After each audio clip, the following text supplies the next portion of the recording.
Je m'appelle Sadik Sall, je suis un habitant du quartier, un habitant de la ville. Je suis Peul, mais de culture mandingue, j'ose le dire aujourd'hui et je le réclame.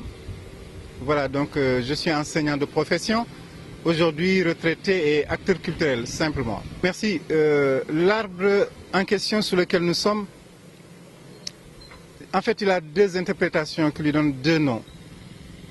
Les autochtones du quartier l'appellent Djalaba, en raison de ce qu'il signifie dans l'histoire du quartier. Cependant, depuis quelque temps, on l'appelle l'arbre Moussa Molo, pour d'autres raisons que nous allons avancer tout à l'heure. À Djalaba, on connaît cet arbre comme étant le lieu de rendez-vous d'un rite de fécondité des femmes qu'on appelle les Dimba. Et le Dimba Touloum se pratique toujours sous cet arbre pour des raisons liées à la sociologie de la culture mandingue et à la culture mandingue. Sociologie et culture mandingue parce que les Dimba ressemblent à ce qu'on pourrait appeler du Moribayasa Bambara. Un rite de fécondité dans lequel on adhère si on est affecté dans son rôle de procréation, qu'on soit femme ou homme, on devient un adepte si on est initié, ou bien si des maladies infantiles mettent en danger les enfants du quartier ou de la ville ou de la communauté, ou encore lorsqu'il y a des événements qui risquent de mettre en péril l'équilibre de la société. Le Dimbatounou est convoqué ici et elles font ce qu'on peut assimiler à une sorte de thérapie traditionnelle sociologique pour un nouvel équilibre. Et donc Djalaba a son histoire. Pour les premiers habitants du quartier, que sont les Bambara, il appartiendrait à une trilogie, appelons comme ça, le fait qu'il y ait 3 points, Korop en Gambie, Missira dans le Nyombato et Kolda ici en Haute-Casamance. 3 caïcédras qui viennent de la même source seront le mythe, et c'était dans un point gardé par des féticheurs Bambara qui ont perdu 2 de leurs arbres qu'ils ont retrouvés ailleurs qu'à Korop.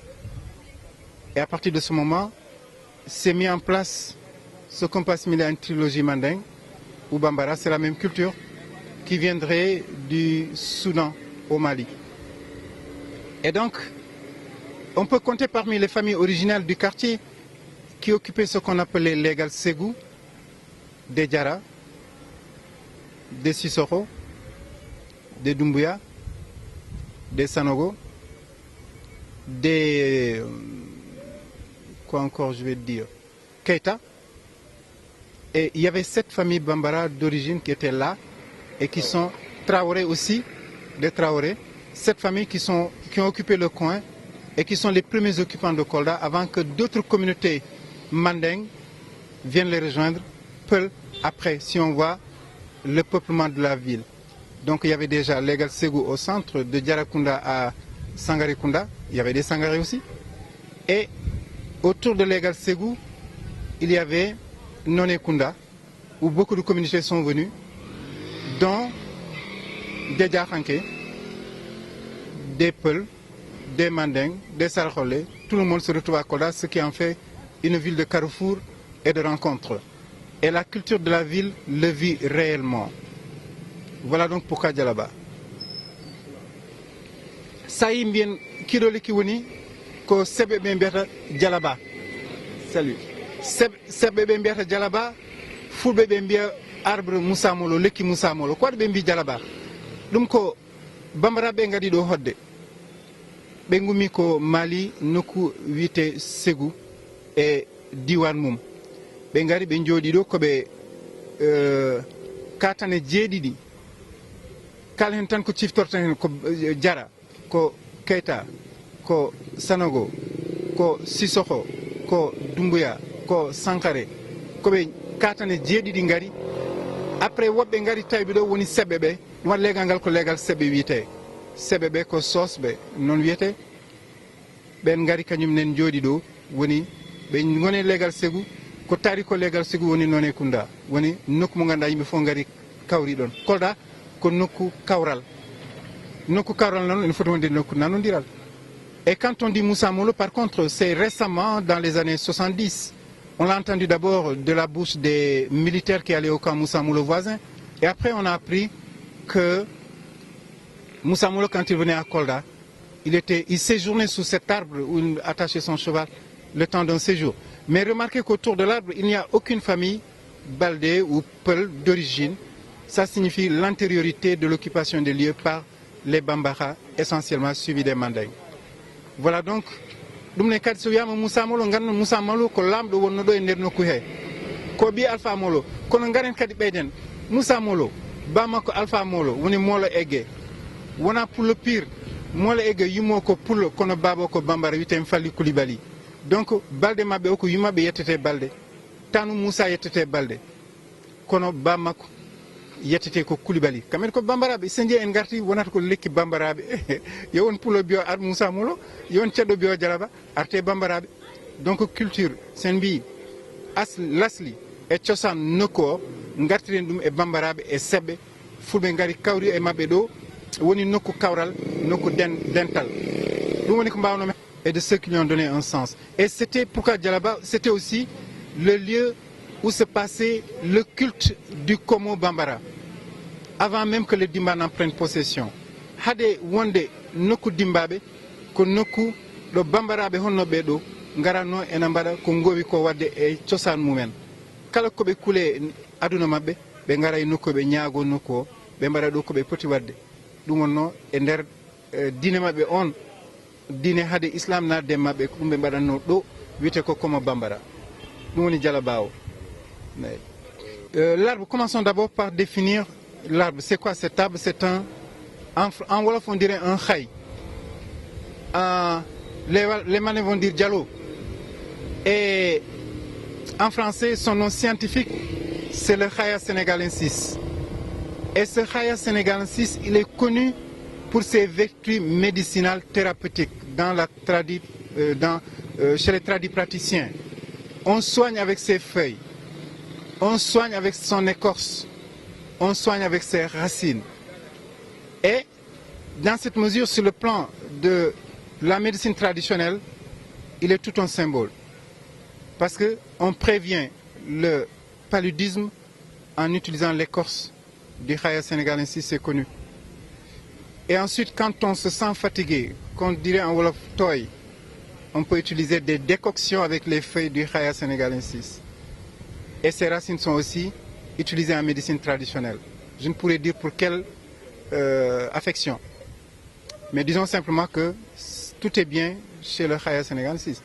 Maintenant, so tawi en garte demgal men do adi fof ko nokku kawral do yimbe kawrata sanani yimbe lega suka legal be mbima ngabe jalo koto mawbe mbima ngabe jalo koto. Donc yimbe fof potat ko jalo koto. Donc Diallo Koto woni nokku kawral, nokku dental, nokku jam e nder do gonde do. Joni kadi so dum benni, on dirait non seulement que c'est un symbole de cohésion de la ville, parce que le quartier, tous les âges se retrouvent sous le Djalaba.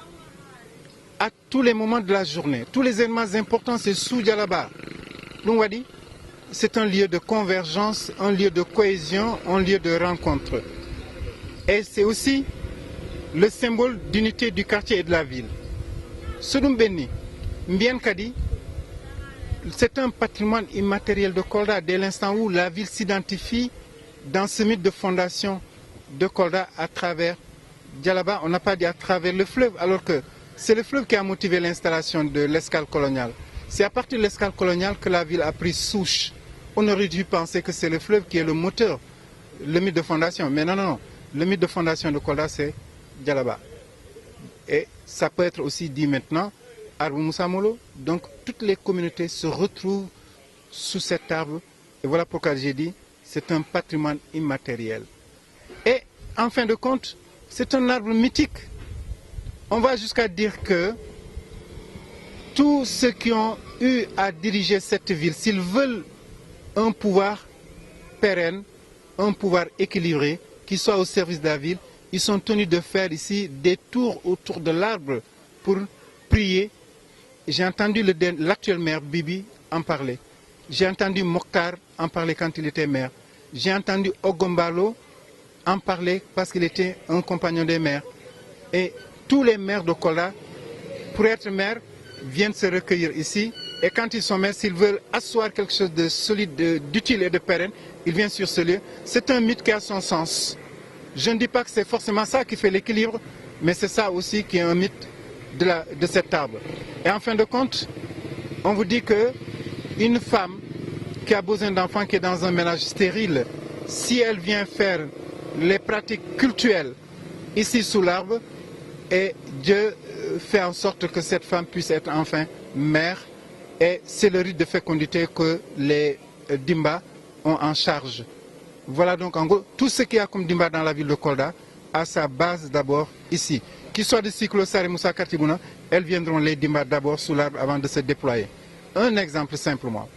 Là, je suis très à l'aise sur ce plan-là parce que simplement, effectivement, regardez l'environnement, vous verrez qu'il n'y a aucune propriété terrienne appartenant à Baldé ou Kandé ou Diao ou Sabali. Et je vous dis, c'est juste une volonté d'appropriation d'un symbole de fondation d'une communauté Kolda. Dès l'instant où on se dit on est Kolda, on essaie de trouver son identité auprès de l'arbre. Concédons au Manding de dire Nadjalolon, concédons au Peul de dire c'est notre arbre Moussa Molo, tout le monde a sa place autour de l'arbre. C'est comme ça que les mythes sont faits. Et quand nous a dit que ce n'est pas Peul, il a raison. Je vous ai dit, c'est d'abord un site Bambara avant d'être un site Manding.